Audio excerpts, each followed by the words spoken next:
Hello दोस्तों, कैसे हैं आप। आशा करता हूँ आप सब बहुत अच्छे होंगे। मैं सुरेश एकेडमी में आपका स्वागत करता हूँ। आज हम पढ़ेंगे यूपी ट्रिपल एससी बीडीओ के लिए जो री एग्ज़ाम होने वाला है 26 और 27 जून को। उसमें हिंदी का मॉडल पेपर जिसके अति संभावित प्रश्न हम देखेंगे और पूरा एक्सप्लेनेशन देखेंगे इसमें, जिससे इससे रिलेटेड कोई भी क्वेश्चन आपके पेपर में आएगा तो आप आसानी से कर पाएँ।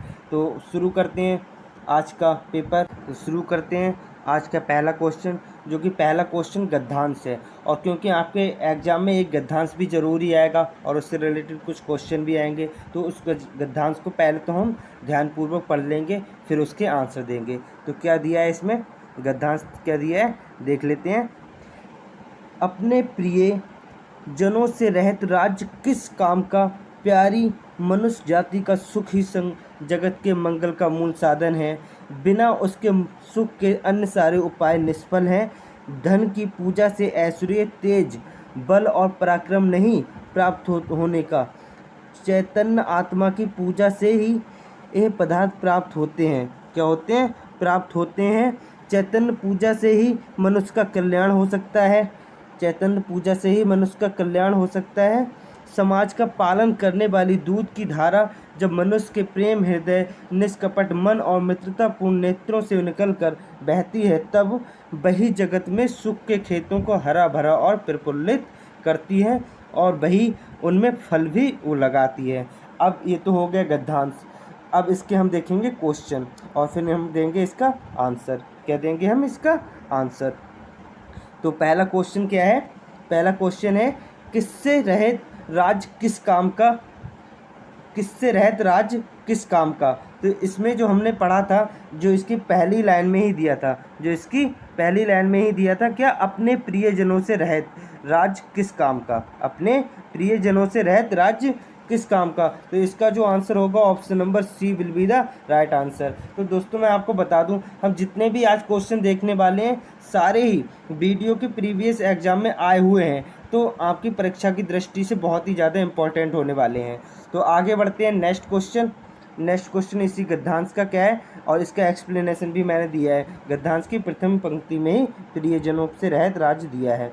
तो दूसरा क्वेश्चन है, दूसरा क्वेश्चन क्या कह रहा है, जगत का अर्थ क्या है। जगत का अर्थ क्या है, जो कि हमारे गद्यांश में दिया है। तो जगत का अर्थ समाज तो नहीं हो सकता, समाज तो एक जगह के लोगों को कहते हैं।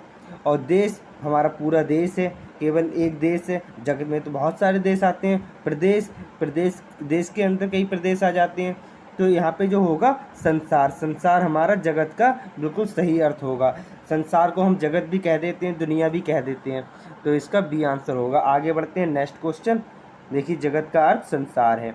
तो निष्फल, निष्फल का आशय क्या है, इसमें पूछा है, गद्यांश में ही दिया था एक शब्द निष्फल। तो इसका आशय क्या है, इसका आशय अधूरा है या फलदायी है या सार्थक। तो मैं आपको बता दूं, इसका जो सही आंसर होगा ऑप्शन नंबर डी व्यर्थ। निष्फल मतलब व्यर्थ है, ये तो निष्फल है, किसी काम का नहीं है, मतलब व्यर्थ है ये, यही आंसर होगा डी। तो next question, question number 4। Question number 4 क्या कह रहा है, ये भी गद्यांश का ही क्वेश्चन है। इसमें कह रहा है सुख के खेतों को हरा भरा और प्रफुल्लित करने का अर्थ है जीवन को सुखमय बनाना, जीवन को दुखमय बनाना, खेतों की सिंचाई करना या जीवन को संकट में लाना। जाहिर सी बात है, सुख के खेतों को हरा भरा और प्रफुल्लित करना मतलब खुश रहना, अपने जीवन को और ज़्यादा सुखमय बनाना, यही तो हमारा आंसर होगा। जीवन को दुखमय कोई नहीं बनाना चाहेगा, खेतों की सिंचाई से संबंधित नहीं, जीवन को संकट में कोई नहीं डालना चाहेगा, जीवन को सुखमय बनाना चाहेगा। तो ये ऑप्शन हमारा राइट आंसर हो जाएगा। नेक्स्ट क्वेश्चन देख लेते हैं। क्वेश्चन नंबर 5 नंबर क्या कह रहे हैं, निम्न में दीर्घ स्वर कौन सा है। कौन सा दीर्घ स्वर कौन सा है, ये हमसे पूछा है। निम्न में दीर्घ स्वर कौन सा है। तो मैं आपको बता दूं, दीर्घ स्वर जो हमारे होते हैं वो एक बड़ा आ होता है, बड़ी ई होती है और बड़ा ऊ। अगर हम कह लें दीर्घ स्वर कितने होते हैं, मेनली दीर्घ स्वर जो होते हैं वो 3 होते हैं। कितने होते हैं, 3 होते हैं दीर्घ स्वर, बड़ा आ, बड़ी ई और बड़ा ऊ। तो इसमें से ये छोटी है, ये तो होगा नहीं, ए भी नहीं होगा, ए भी नहीं होगा। जो हमारा ऑप्शन होगा बी होगा, बी हमारा राइट आंसर होगा। और इसका एक्सप्लेनेशन भी मैंने दिया है, देखिए पढ़ सकते हैं आप। आ ई ऊ दीर्घ स्वर हैं और आ ई ऊ ये छोटा वाला ऊ होगा, इसमें मिस्टेक हो गई है, ये छोटा ऊ होगा। ये ऋण ह्रस्व स्वर है, ए और ओ संयुक्त स्वर होते हैं, ठीक है। तो इससे रिलेटेड अगर कोई क्वेश्चन आएगा तो आप कर पाएंगे आसानी से, ये आशा करता हूँ मैं।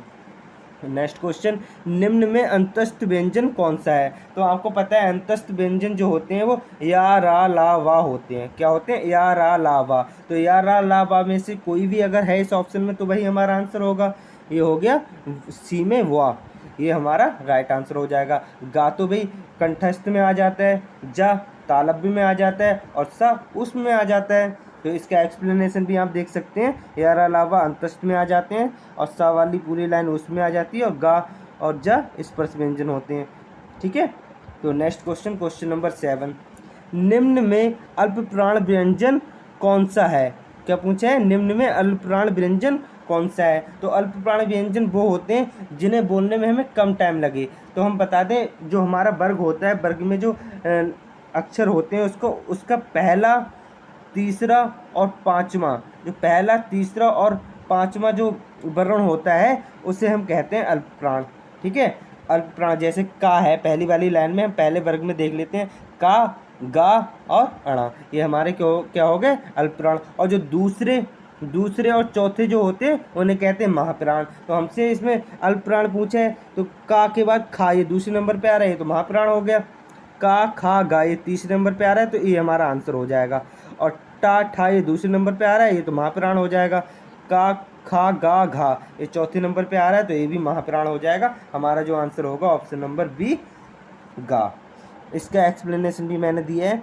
गा अल्प प्राण व्यंजन है जिन व्यंजनों के उच्चारण में श्वास अल्प मात्रा में निकले और जिनमें हकार जैसी ध्वनि नहीं होती, उन्हें अल्पप्राण व्यंजन कहते हैं। प्रत्येक वर्ण का पहला, तीसरा और पांचवें अक्षर को हम अल्पप्राण कहते हैं और अंतस्थ व्यंजन भी हमारे अल्पप्राण में आ जाते हैं, ठीक है। आशा करता हूँ अगर इससे रिलेटेड कोई भी क्वेश्चन आएगा तो आप आसानी से कर देंगे, ठीक है। तो 8 नंबर क्वेश्चन देखते हैं, निम्न में घोष वर्ण कौन सा है? क्या पूछा है? निम्न में घोष वर्ण कौन सा है? तो मैं आपको बता दूं, जो घोष वर्ण होते हैं वो तीसरे, चौथे और पांचवें होते हैं। कौन से होते हैं? तीसरे, चौथे और पांचवें होते हैं, ठीक है। तो इसमें हमसे पूछा क्या है? इसमें घोष ही पूछा है। और जो पहले दूसरे जो वर्ण होते हैं वर्ग के, वो होते हैं अघोष। तो तीसरे, चौथे, पांचवें जो वर्ण होते हैं वो घोष होते हैं। तो इसमें जो तीसरा, चौथा, पांचवा होगा वही हमारा आंसर होगा। का तो पहला ही आ गया, टा पहला ही आ गया, चा पहला ही आ गया, तो ये तो हमारे घोष होंगे नहीं। तीसरा चा, छा, जा ये तीसरे नंबर पे आ रहा है, तो ये हमारा आंसर हो जाएगा। ऑप्शन नंबर ए, जा हमारा राइट आंसर हो जाएगा। और ये रहा इसका एक्सप्लेनेशन, आप अच्छे से देख सकते हैं, ठीक है। फिर आगे बढ़ते हैं next question, question number 9। Question number 9 क्या कह रहे हैं? निम्न में ओष्ठ्य वर्ण कौन सा है? ओष्ठ्य वर्ण पूछा है। तो मैं आपको बता दूं, ऊ, जो ऊ होता है वो भी ओष्ठ्य में आ जाता है और जो पा वर्ग होता है वो भी ओष्ठ्य में आ जाता है। तो इसमें जो ऊ है वही हमारा ओष्ठ्य होगा, तो D will be the right answer. आगे बढ़ते हैं नेक्स्ट क्वेश्चन। इससे पहले हम इसका एक्सप्लेनेशन देख लेते हैं। क्या ऊ क्या हो गया? ओष्ठ्य वर्ण हो गया। और दोनों ओठों के स्पर्श से बोले जाने वाले वर्ण जो होते हैं उन्हें ओष्ठ्य वर्ण कहते हैं। जैसे ऊ और पा वर्ग पूरा आ जाता है और छोटा बड़ा कंठ्य वर्ण में आ जाता है और छोटी बड़ी तालव्य वर्ण में आ जाते हैं, ठीक है। तो नेक्स्ट क्वेश्चन, क्वेश्चन नंबर 10, निम्न में योग ऋण शब्द है। योग ऋण शब्द कौन से हैं? ये हमसे पूछा है। तो मैं आपको बता दूं, ये जो शब्द होते हैं 3 प्रकार के होते हैं। एक तो ऋण शब्द होता है, कौन सा? ऋण होता है। एक यौगिक होते हैं और एक योग ऋण होते हैं। तो ऋण शब्द वो होते हैं जिनको अलग ना किया जा सके। जैसे पानी है, पानी है तो पानी को पा और नी अलग करेंगे तो इसका कोई अर्थ नहीं बनेगा। और जैसे दिन है, दिन को भी दी ना अलग करेंगे तो कुछ नहीं बनेगा। तो ये क्या हो गए? ऋण शब्द हो गए। यौगिक शब्द वो होते हैं जैसे विद्यालय, तो हम इसे अलग अलग कर सकते हैं। विद्या प्लस आलय, हिमालय, हिम प्लस आलय, इनका अलग अलग अर्थ निकल रहा है। जैसे विद्यालय, विद्या प्लस आलय मतलब विद्या जहाँ हम विद्या लेते हैं, आलय मतलब घर कह सकते हैं जहाँ पे हम विद्या लेते हैं। तो ये अलग अलग हो गए। लेकिन हमसे इसमें पूछा है योग ऋण। क्या पूछा है? योग ऋण। योग ऋण हम एक टाइप से कह सकते हैं जो बहुब्रीहि समास होते हैं ना, जो बहुब्रीहि समास होते हैं उन सबको हम योग ऋण शब्द कह सकते हैं। तो इसमें जो हमारा बहुब्रीहि समास हम कह सकते हैं, जो योग ऋण शब्द होगा वो हमारा होगा जलज। क्या होगा? जलज। B will be the right answer. आगे बढ़ते हैं नेक्स्ट क्वेश्चन, और इसका एक्सप्लेनेशन भी यहाँ पे देख सकते हैं। ठीक है, आगे बढ़ते हैं नेक्स्ट क्वेश्चन। क्वेश्चन नंबर 11, महोत्सव का संधि विच्छेद क्या होगा? महोत्सव का संधि विच्छेद क्या होगा? तो मैं आपको बता दूं, महोत्सव जो है एक गुण संधि का एक भाग है, गुण संधि में आता है। तो हम जो इसका संधि विच्छेद करेंगे वो हमारा आएगा महा प्लस उत्सव। क्या आएगा? महा प्लस उत्सव, क्योंकि आ और उ मिलके क्या हो जाएंगे? ओ बन जाएंगे। आ और उ मिलके ओ बन जाएंगे। तो ये हमारा क्या हो जाएगा? गुण संधि में, जो कि ऑप्शन नंबर 3 है, महा उत्सव। महा उत्सव, महा प्लस उत्सव will be the right answer. आगे बढ़ते हैं नेक्स्ट क्वेश्चन। इससे पहले इसका एक्सप्लेनेशन देख सकते हैं आप। क्या है? महोत्सव का संधि विच्छेद महा प्लस उत्सव होगा। इसमें गुण स्वर संधि है। इस संधि के नियमानुसार आ के बाद ई और उ और ऋण आए तो दोनों मिलकर ए ओ तथा अर हो जाते हैं। फिर 12वां नंबर क्वेश्चन है, बैलगाड़ी में समास है। बैलगाड़ी में कौन सा समास है? ये हमसे पूछा है। द्वंद्व, द्विगु, अव्ययीभाव या तत्पुरुष। तो मैं आपको बता दूं, बैलगाड़ी को हम बैल की गाड़ी, क्या है? बैल की गाड़ी। अगर हम इसे तोड़ें तो इस टाइप से बैल की गाड़ी हो जाएगी। अगर हम इसका विग्रह करें तो बैल की गाड़ी, तो इसमें बीच में की आ रहा है, मतलब ये तत्पुरुष होगा, ये तत्पुरुष समास होगा, है ना? तो हमारा डी आंसर सही हो जाएगा, तत्पुरुष समास होगा। बैलगाड़ी क्या होगा? तत्पुरुष समास होगा। इसमें एक्सप्लेनेशन भी देख सकते हैं इसका। क्या है इसका एक्सप्लेनेशन? बैलगाड़ी का समास विग्रह बैल की गाड़ी होगा। इसमें तत्पुरुष समास, इस समास में उत्तर पद प्रधान होगा। ठीक है, नेक्स्ट बढ़ते हैं क्वेश्चन नंबर 13। क्वेश्चन नंबर 13 में क्या कह रहे हैं? आगमन में उपसर्ग है। आगमन में कौन सा उपसर्ग है? ये हमसे पूछा है।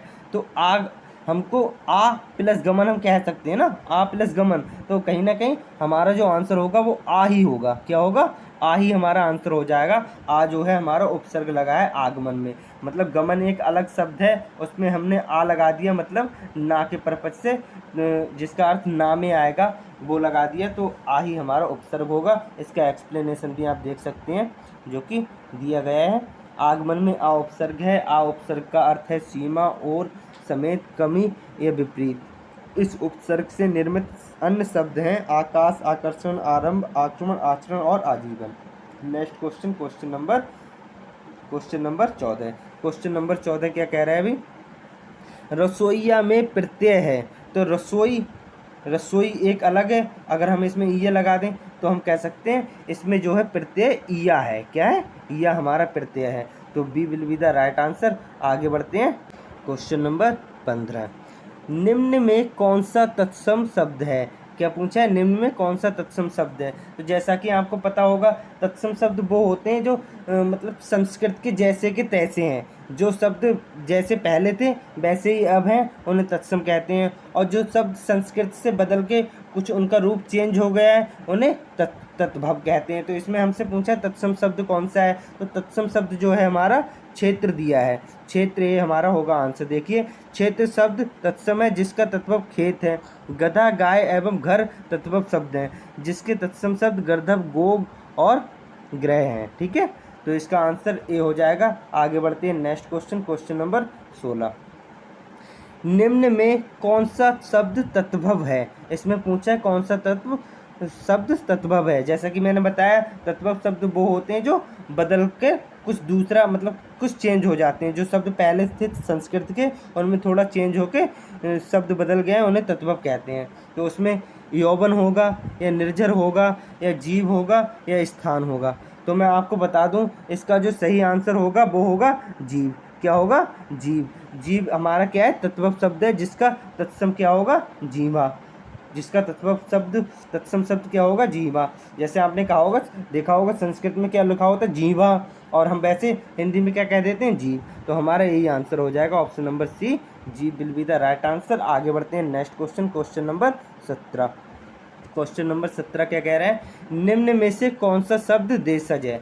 तो मैं आपको बता दूं, देशज शब्द हमारे वो होते हैं जिनका मतलब उत्पत्ति का पता ही ना चले, ये कहाँ से उत्पत्ति हुई है इनका कुछ पता ही नहीं चले, और हमारे भारत में ही पहले से बोले जाते हों, लेकिन ये ना पता चला कि कहाँ से बोले जा रहे हैं, ये कहाँ से शब्द आए हैं, लेकिन हमारे भारत में पहले से बोले जा रहे हैं, तो इसे हम उन शब्दों को हम देशज कह देते हैं। तो उनमें से क्या होगा, गोबर होगा या घोड़ा होगा या हल्दी होगा या कटोरा। तो मैं आपको बता दूं कटोरा। कटोरा एक ऐसा शब्द है जिसे देशज शब्द भी कह सकते हैं, क्योंकि ये एक भारतीय शब्द है और इसकी उत्पत्ति का कुछ भी पता नहीं है। तो कटोरा हमारा जो है राइट आंसर हो जाएगा, और इसका एक्सप्लेनेशन आप देख सकते हैं।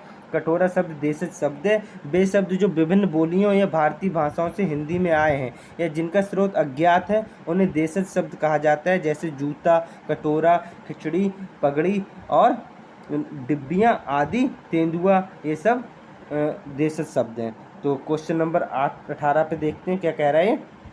क्वेश्चन नंबर 18 क्या कह रहा है, निम्न में से कौन सा शब्द विदेशी है। निम्न में से कौन सा शब्द विदेशी है। तो मैं बता दूं टिकट। टिकट ही आपको सबसे पहले दिखता होगा, यही कहीं ना कहीं आपको विदेशी भी लगता होगा। मयूर तो हम अपने यहाँ संस्कृत में भी कहते हैं, मध्य वचन, ये तो हमारे यहाँ के देसी शब्द हो गए, लेकिन जो टिकट है वो विदेशी शब्द देखने से ही लग रहा है, तो यही हमारा आंसर हो जाएगा। और इसका एक्सप्लेन भी देख सकते हैं। टिकट शब्द अंग्रेजी भाषा का शब्द है, अतः ये शब्द विदेशी है। मयूर शब्द तत्सम है जिसका तत्व मोर होता है। ठीक है, तो आगे बढ़ते हैं next question, question number 19। Question number कौन सा, 19। इसमें क्या कह रहा है, निम्न में संज्ञा शब्द है। तो आपको पता ही होगा संज्ञा की परिभाषा क्या होती है, किसी व्यक्ति, वस्तु या समूह के नाम को क्या कहते हैं, संज्ञा कहते हैं। तो इसमें देख लेते हैं कौन सा होगा संज्ञा। हरा, हरा ये तो एक विशेषता है, किसी भी चीज़ की विशेषता बता रहा है कि वो चीज़ हरी है।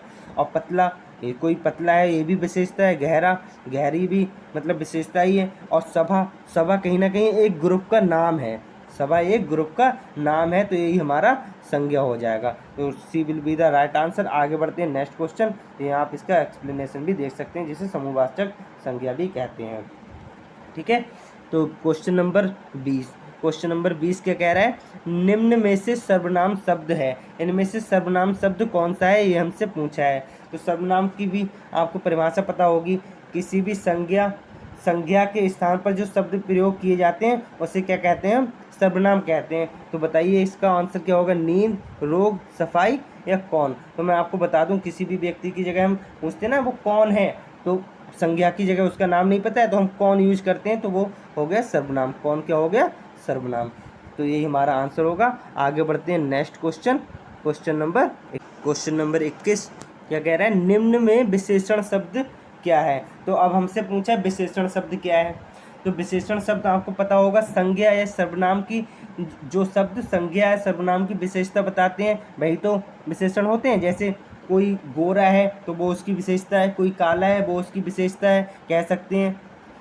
कोई ज़्यादा ज्ञानी है वो उसकी विशेषता है। तो इस टाइप से ये विशेषण होता है। तो इसमें क्या बताया गया है, कौन कौन से शब्द हैं, लड़कपन, लड़कपन तो भाई विशेषता है नहीं। कठोरता, कठोरता भी विशेषता नहीं। घबराहट, घबराहट भी नहीं है। उचित, ये हो सकती है इसकी विशेषता कि भाई ये उचित कह रहा है, कोई भी चीज़ ये उचित कह रहा है। तो उचित हमारा सही आंसर हो जाएगा। और इसका एक्सप्लेनेशन ये रहा, उचित शब्द विशेषण है, एक गुणवाचक विशेषण है जिस शब्द से संज्ञा की गुण, दशा, स्वभाव आदि लक्षित हों उसे गुणवाचक विशेषण कहते हैं। आगे बढ़ते हैं next question, question number 22। Question number 22, निम्न में प्रेरणार्थक क्रिया है। तो वो क्रिया, वो शब्द जो किसी भी काम को करने की लिए प्रेरणा करें, प्रेरक करें, प्रेरक का काम करें, वही हमारे प्रेरणार्थक क्रिया होगी, वही हमारी प्रेरणार्थक क्रिया होगी। जैसे उठना, चमकना, गिरना या देना। तो इसमें क्या होगा, गिराना या देना। तो इसका जो सही आंसर होगा हमारा क्या होगा भाई, गिराना। क्या होगा, गिराना। गिराना एक प्रेरणार्थक शब्द है और इसका जो आंसर हो जाएगा वो सी हो जाएगा। इसका आंसर क्या हो जाएगा, सी। इसका एक्सप्लेनेशन भी आप देख सकते हैं। क्या है, गिराना प्रेरणार्थक क्रिया है जिन क्रियाओं से इस बात का बोध हो कि कर्ता स्वयं कार्य न कर किसी दूसरे को कार्य करने के लिए प्रेरित करता है, वे प्रेरणार्थक क्रिया कहलाती हैं। क्या कहलाती हैं, प्रेरणार्थक क्रिया कहलाती हैं। आगे बढ़ते हैं next question, question number 23। Question number 23, निम्न में अव्यय है। तो निम्न में अव्यय कौन सा है, उत्तर है, ठीक है, जापान है, कृष्णा। तो मैं बता दूं इसका जो राइट आंसर होगा, अव्यय जो है हमारा वो ठीक, ठीक हमारा क्या होगा, अव्यय। बाकी आप इसका एक्सप्लेनेशन भी देख सकते हैं। प्रश्नगत विकल्पों में ठीक अव्यय है, ये तो हो गया। ऐसे क्रिया विशेषण जो किसी दूसरे शब्दों के मेल से नहीं बनते मूल क्रिया विशेषण कहलाते हैं, जैसे ठीक, दूर, अचानक, फिर, नहीं। तो यही हमारा आंसर हो जाएगा ठीक। आगे बढ़ते हैं नेक्स्ट क्वेश्चन, क्वेश्चन नंबर 24। तो पक्षी का पर्यायवाची हमसे पूछा है। पक्षी का पर्यायवाची क्या होगा, भूधर होगा, मीन होगा या वृंद होगा। तो मैं आपको बता दूं, भूधर, मीन ये तो हमारी मछली के पर्यायवाची होते हैं। तो पक्षी का जो होगा वो बीहग हो जाएगा। क्या हो जाएगा, बीहग। क्या हो जाएगा, बीहग, जो कि ऑप्शन नंबर डी में दिया है ये। और इसका एक्सप्लेनेशन ये रहा। पक्षी का पर्यायवाची बीहग है। पक्षी के अन्य पर्यायवाची खग, पखेरु, परिंदा, अंडज हैं। भूधर, पर्वत और मीन मछली के पर्यायवाची होते हैं। आगे बढ़ते हैं next question, question number 25। Question number 25 क्या कह रहा है, जटिल का विलोम क्या होगा। जटिल का विलोम क्या होगा, सरल होगा, कठिन होगा, टेढ़ा होगा, कुटिल होगा। अरे भाई कठिन तो वैसे ही कठिन हो गया, कुटिल, कुटिल भी जटिल, कुटिल जटिल एक ही बात है लगभग, टेढ़ा तो एक अलग ही चीज़ हो गई। तो इसका विलोम पूछा है तो सरल होगा। जटिल का क्या होगा, सरल हमारा विलोम हो जाएगा। आशा करता हूँ मैं जो क्वेश्चंस करा रहा हूँ आपको समझ में आ रहे होंगे, और जितने भी क्वेश्चन मैं करा रहा हूँ ये प्रीवियस ईयर में आए हुए हैं, इसलिए मैं कह सकता हूँ कि जो भी क्वेश्चन आपके आने वाले हैं एग्जाम में वो इसी टाइप के आएंगे, इसी टाइप के आएंगे। तो अगर आपको वीडियो पसंद आ रही है तो वीडियो को लाइक करें, अपने दोस्तों के साथ शेयर करें, और वीडियो को, हमारे चैनल को सब्सक्राइब जरूर करें लेटेस्ट वीडियो पाने के लिए, क्योंकि आपको पता है आपके पेपर में बस 2 ही दिन रह गए, आज और कल। तो आगे बढ़ते हैं next question, question number 26। Question number 26 क्या कह रहा है भाई, क्वेश्चन नंबर 26, दो जो देने योग्य है के लिए एक शब्द। तो हम कह सकते हैं जो देने योग्य है उसके लिए एक शब्द पूछा है। तो मैं बता दूं, जो देने योग्य होता है उसे हम दे कहते हैं। क्या कहते हैं, दे कहते हैं। ठीक है, जो देने योग्य होता है उसे क्या कहते हैं, दे कहते हैं। बाकी इसका एक्सप्लेनेशन ये रहा, जो देने योग्य होता है उसे हम दे कहते हैं, जो गाने योग्य होता है उसे गे कहते हैं, जो पीने योग्य होता है उसे पे कहते हैं। लिखा आपने लिखा देखा होगा ना कई जगह, पेयजल, ये पेयजल है, पीने का पानी है। तो आगे बढ़ते हैं नेक्स्ट क्वेश्चन, क्वेश्चन नंबर 27।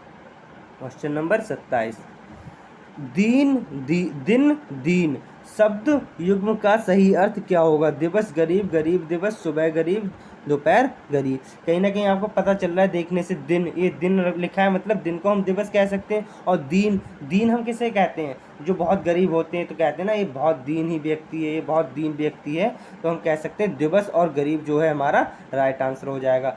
दिन का दिवस, दीन का गरीब आंसर हो जाएगा। आगे बढ़ते हैं नेक्स्ट क्वेश्चन, इससे पहले आप इसका एक्सप्लेनेशन ये देख सकते हैं। और next question, question number 28। Question number 28 हमारा क्या कह रहा है, क्वेश्चन नंबर 28, निम्न में से कौन सा शब्द अनेकार्थ है।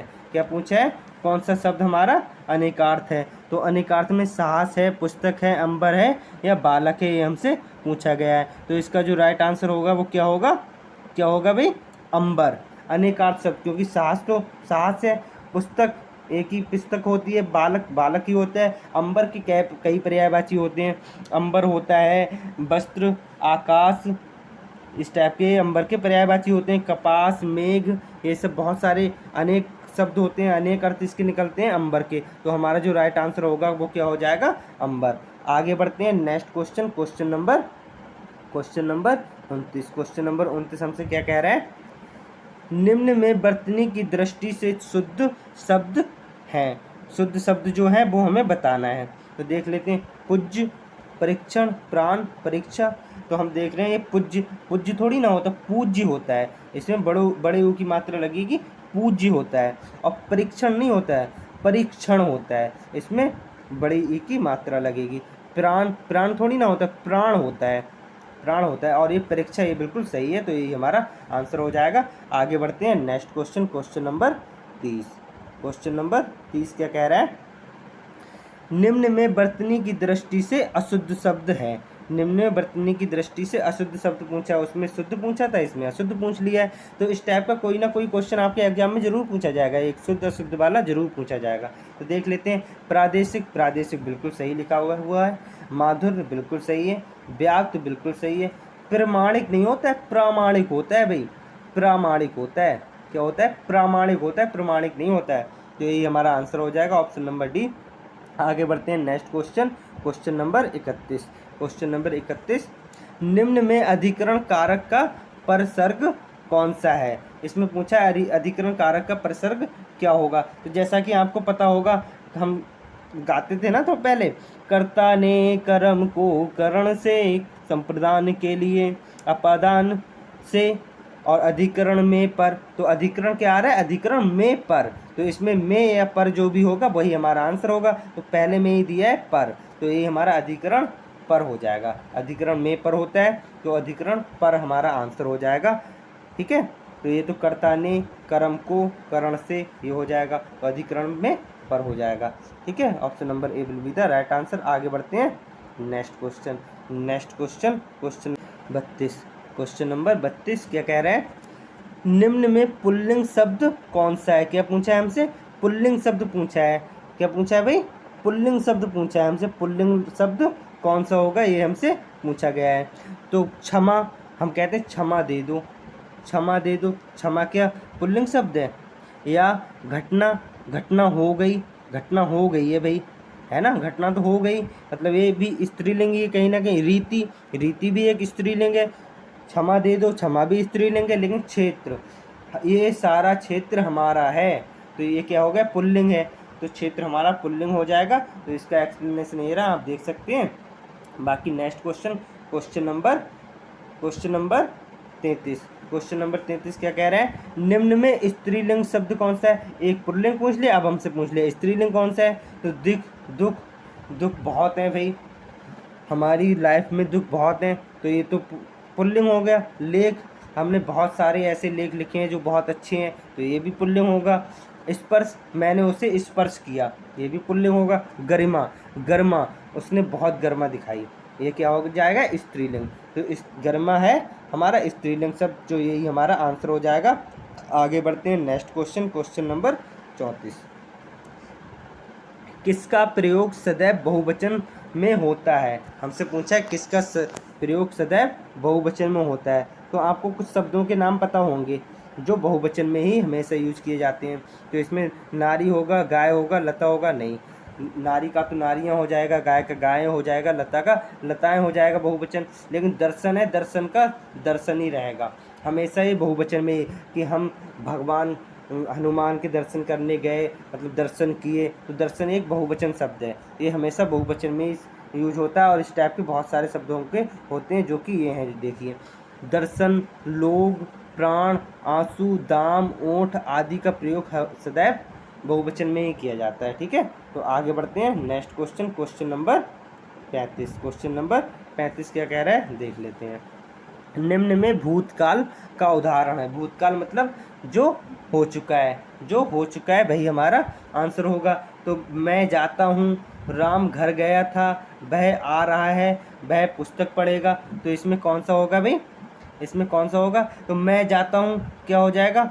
मैं जाता हूँ, तो भाई मैं वर्तमान हो जाएगा, और वह आ रहा है ये भी वर्तमान हो जाएगा, वह पुस्तक पढ़ेगा ये तो भाई भविष्यकाल हो जाएगा। लेकिन जो है, राम घर गया था, गया था मतलब जा चुका है, पहले ही गया था, तो ये हमारा क्या हो जाएगा? भूतकाल हो जाएगा। तो आगे बढ़ते हैं next question, question number 36। Question number 36, निम्न में भाववाचक, भाववाच्य है इस जिसमें भाव प्रदर्शित हो, भाई हमारा भाववाच्य हो जाएगा। तो मोहन पुस्तक पढ़ता है, श्याम पत्र लिखता है, पत्र लिखा जाता है, लेकिन मोहन से बैठा नहीं जाता है, मतलब मोहन के कहीं ना कहीं दर्द हो रहा होगा, तभी तो नहीं बैठा जाता होगा, तो मतलब इससे भाव दिख रहा है हमें, तो ये हमारा आंसर हो जाएगा, मोहन से बैठा नहीं जाता है। आगे बढ़ते हैं next question, question number 37। Question number 37 क्या कह रहा है? निम्न में से कौन सा वाक्य मिश्र वाक्य है? तो मैं आपको बता दूं, मिश्र वाक्य वो होते हैं जिनमें जब तब, मतलब इस टाइप से जुड़े हों, जब तब। तो विद्वान सब जगह पूजा जाता है, नहीं जी। अच्छा लड़का माता पिता की आज्ञा मानता है, नहीं जी, ये भी नहीं होगा। और वह पुस्तक राम की थी, ये भी नहीं होगा। जब सवेरा हुआ तब हम लोग बाहर गए, अब देखिए आ गया ना, मैंने बताया ना, मिश्र वाक्य जो होंगे उसमें जब भी आएगा तब आएगा, जब ये हुआ था तब ये हुआ था, तो जब तब आ गया, तो यही हमारा आंसर हो जाएगा, यही हमारा मिश्र वाक्य हो जाएगा। आगे बढ़ते हैं next question, question number 38। Question number 38, मैंने विद्यालय जाना है, वाक्य में अशुद्ध वंश अंश है। अशुद्ध अंश क्या होगा? मैंने विद्यालय जाना है, ये थोड़ी ना होता है मैंने विद्यालय जाना है। मुझे विद्यालय जाना है ये हो सकता है, मुझे विद्यालय जाना है ये हो सकता है। तो इसमें जो अशुद्ध अंश है वो है क्या? मैं क्या है? अशुद्ध अंश है। तो यही हमारा आंसर होगा, मैंने हमारा आंसर हो जाएगा ऑप्शन नंबर ए। फिर क्वेश्चन नंबर 39 देखते हैं क्या कह रहा है। प्रश्न चिन्ह कौन सा है? तो प्रश्न चिन्ह सबको पता होता है, क्वेश्चन मार्क क्या होता है? ये होता है, ये बी वाला हमारा आंसर हो जाएगा। और ये हमारा पूर्ण विराम होता है, ये विस्मय आदि बोधक होता है, और ये अल्प विराम होता है। ये वाला क्या होता है? अल्प विराम होता है। आगे बढ़ते हैं next question, question number 40। Question number 40, आसमान फट जाना मुहावरे का सही अर्थ है। आसमान फट जाना, तो इसका सही अर्थ क्या होगा भाई? अचानक से बहुत बड़ी आफत आ जाना, मतलब हम कहते हैं ना कोई भी दिक्कत हो जाती है अचानक से, तो हम कहते हैं अरे भाई आसमान फट गया। तो इसका असंभव काम होना, नहीं जी। बहुत शोर करना, नहीं जी। चुगली करना, नहीं जी। अचानक आफत आ पड़ना, यही हमारा सही आंसर हो जाएगा। Option number D will be the right answer. आगे बढ़ते हैं next question, question number 41। Question number 41, तो इससे पहले कि मैं इसका आंसर बताऊं, अगर आपको वीडियो पसंद आ रही है, एक्सप्लेनेशन अच्छे से समझ में आ रहा है, और आपको लग रहा है कि इससे रिलेटेड अगर कोई भी क्वेश्चन आपके एग्जाम में आएगा तो आप आसानी से कर देंगे, तो आप वीडियो को लाइक करें, अपने दोस्तों के साथ शेयर करें, और चैनल को सब्सक्राइब जरूर करें, ठीक है। तो क्वेश्चन नंबर 41 देखते हैं।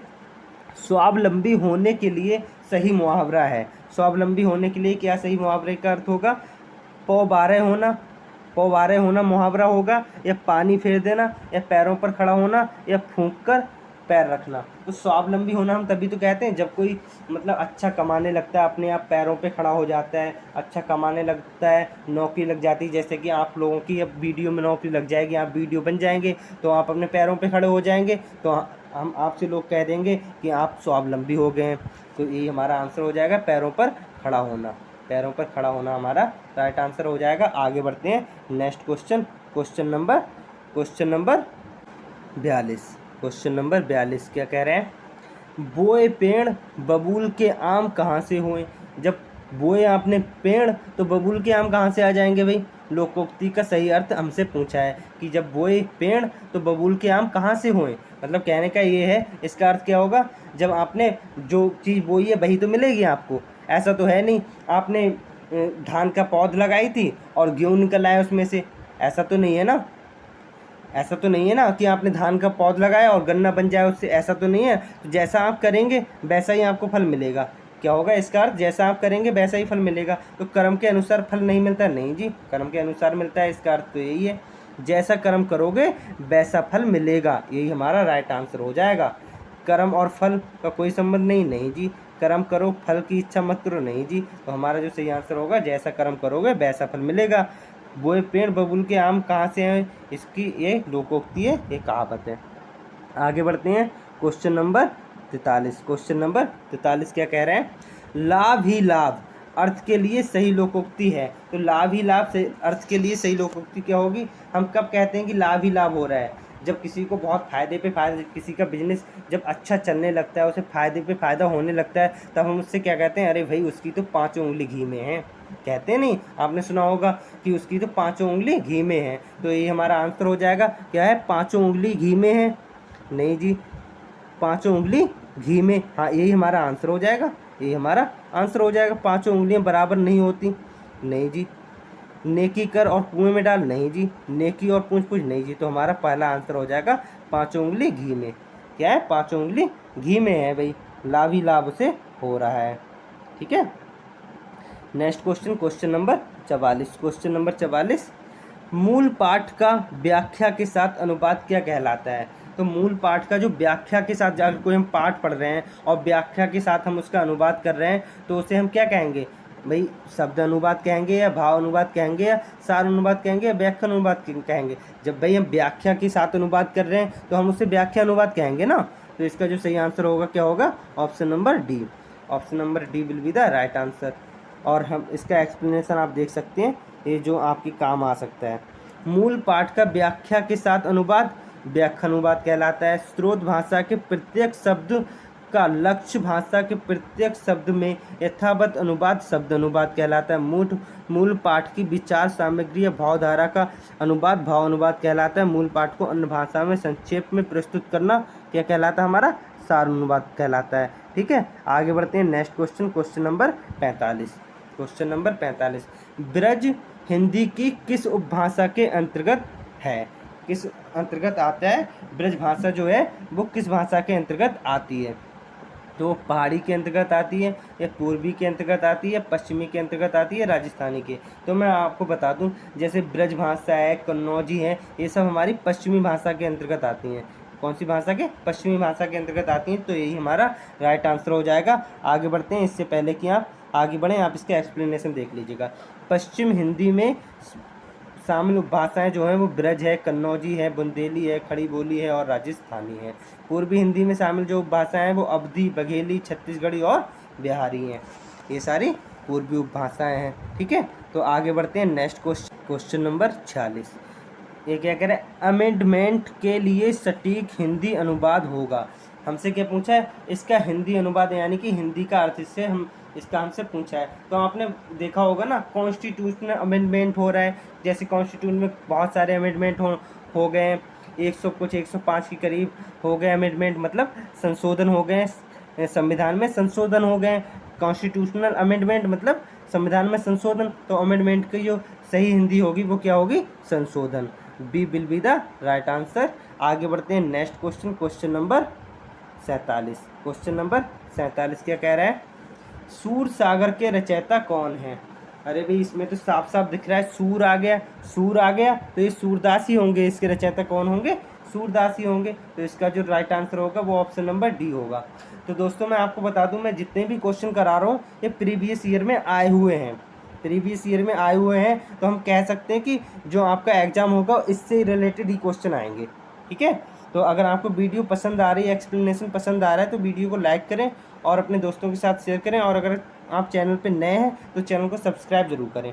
आगे बढ़ते हैं। नेक्स्ट क्वेश्चन, क्वेश्चन नंबर आप ये देख सकते हैं, कवि सूरदास जी की रचनाएं जो है सूर सागर है, सूर सारावली है एवं साहित्य लहरी है। तो क्वेश्चन नंबर 48 हम देखते हैं क्या कह रहा है? निम्न में रीति काल का कवि कौन है? तो इसमें क्या पूछा है हमसे? रीति काल का कवि कौन है, यही हमसे पूछा है। तो बताइए क्या होगा इसका आंसर? जयशंकर प्रसाद होंगे, या सूर्य कुमार निराला त्रिपाठी होंगे, या फिर बिहारी होंगे, या सुमित्रानंदन पंत होंगे? कौन होंगे आपको बताना है। तो मैं आपको बता दूं, जो रीति काल के कवि जो हैं वो होंगे हमारे बिहारी। बिहारी जी हमारे क्या होंगे? रीति काल के कवि होंगे। बिहारी जी हमारे क्या होंगे? रीति काल के कवि होंगे। और इनकी जो प्रसिद्ध रचनाएं हैं वो बिहारी सतसई है। ठीक है, बिहारी सतसई है। और जो मैं बता दूं आपको, जयशंकर प्रसाद हैं, सूर्य कुमार निराला त्रिपाठी हैं, सुमित्रानंदन जी हैं, ये छायावाद काल के कवि हैं। ये क्या है? छायावाद काल के कवि हैं। ये तीनों क्या है? छायावाद काल के कवि हैं। और जो रीति काल के कवि हैं वो हमारे बिहारी जी हैं, जिन्होंने बिहारी सतसई की रचना भी की है। ठीक है, तो आगे बढ़ते हैं। Next question, question number 49। Question number 49, उसने कहा था कहानी के लेखक कौन है? जो एक कहानी थी, आपने कभी पढ़ी होगी, अगर नहीं पढ़ी है तो देख लीजिए। उसने कहा था कहानी के लेखक कौन है, ये आपको बताना है। तो कौन सा ऑप्शन सही होगा? तो मैं आपको बता दूं, चंद्रधर शर्मा गुलेरी। चंद्रधर शर्मा गुलेरी जो हैं उनकी ये कहानी है। कौन सी? उसने कहा था। चंद्रधर शर्मा गुलेरी जो है हमारा राइट आंसर हो जाएगा। और मैं आपको बता दूं साथ में, इनकी जो अन्य रचनाएं हैं वो घंटाघर है, धर्मपरायण है, रीछ है, पाठशाला है, बुद्ध का कांटा है, सुखमय जीवन है, हीरे का हीरा है। ये हमारे चंद्रधर शर्मा गुलेरी जी के और भी कहानियां हैं। तो आगे बढ़ते हैं। Next question, question number 50। Question number 50 क्या कह रहा है? उर्वशी किसका काव्य है? क्या पूछा है? उर्वशी किसका काव्य है? किसका है भाई? तो मैं आपको बता दूं, जो उर्वशी काव्य है वो है रामधारी सिंह दिनकर जी का। किसका है? रामधारी सिंह दिनकर जी का। इसका जो सही आंसर होगा वो रामधारी सिंह दिनकर होगा। और इनकी जो और भी कविता संग्रह रहे हैं, जिनका नाम है रश्मि रथी, हुंकार, कुरुक्षेत्र, परशुराम की प्रतिज्ञा और हाहाकार, ये सब रामधारी सिंह जी के काव्य रहे हैं। तो अगर आपको ये आज का लास्ट क्वेश्चन था, और अगर आपको वीडियो पसंद आई है तो इसे लाइक करें, अपने दोस्तों के साथ शेयर करें और चैनल को सब्सक्राइब जरूर करें अगर आप चैनल पर नए हैं तो। Thank you for